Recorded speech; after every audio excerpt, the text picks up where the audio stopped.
Assalamualaikum warahmatullahi wabarakatuh. Perkenalkan, nama saya Salindri Faradina, nomor induk mahasiswa 2018-320-113. Pada kesempatan kali ini, saya akan menjelaskan materi tentang faktor non-kendalian pada pengukuran kinerja keuangan. Keberadaan non-kendali, pengaruh dari hal yang tidak dapat diramalkan dan pengendalian yang tidak dapat dikendalikan telah terjadi di mana-mana.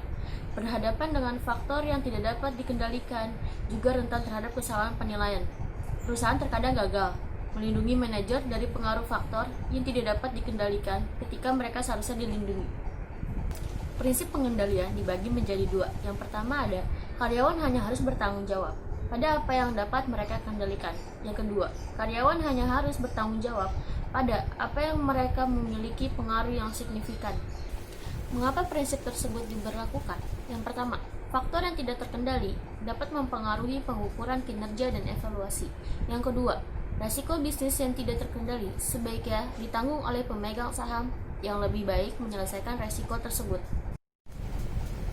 Tipe-tipe faktor non-kendali. Yang pertama, faktor ekonomi dan kompetitif. Yang kedua, ada bencana alam. Yang ketiga, interdependence atau saling ketergantungan. Kepentingan non-kendali. Entitas induk menyajikan kepentingan non-pengendali di ekuitas dalam laporan posisi keuangan konsolidasian, terpisah dari ekuitas pemilik entitas induk. Perubahan dalam bagian kepemilikan entitas induk pada entitas anak yang tidak mengakibatkan hilangnya pengendalian entitas induk pada entitas anak adalah transaksi ekuitas, yaitu transaksi dengan pemilik dalam kapasitasnya sebagai pemilik. Distorsi.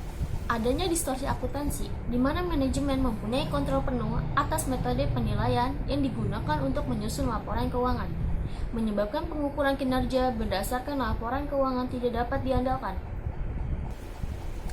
Kinerja keuangan merupakan usaha yang dilakukan setiap perusahaan dalam mengukur dan menilai setiap keberhasilan yang dicapai dalam menghasilkan laba, sehingga perusahaan dapat melihat prospek pertumbuhan dan potensi perkembangan yang telah dicapai pada perusahaan.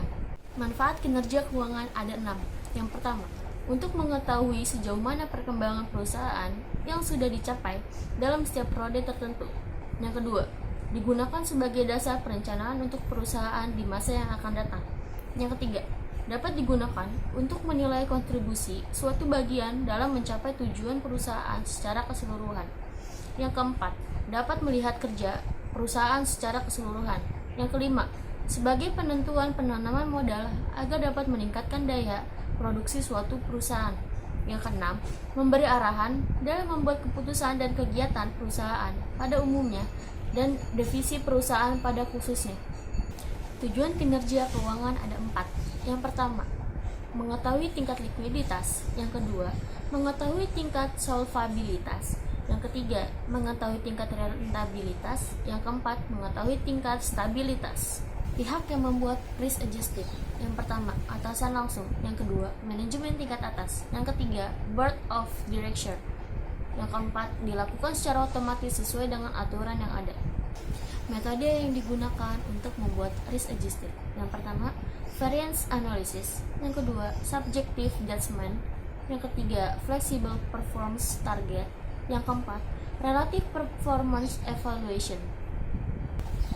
Manfaat risk adjusted. Yang pertama, evaluasi kinerja yang lebih akurat. Yang kedua, biaya kompensasi yang lebih rendah. Yang ketiga, mengurangi tingkat frustasi manajer dan memberikan motivasi yang lebih baik. Yang keempat, pengambilan keputusan yang lebih baik, mengurangi noise dalam pengukuran kinerja. Sekian penjelasan saya pada kesempatan kali ini. Kurang lebihnya mohon maaf. Wabillahi taufiq wal hidayah. Wassalamualaikum warahmatullahi wabarakatuh.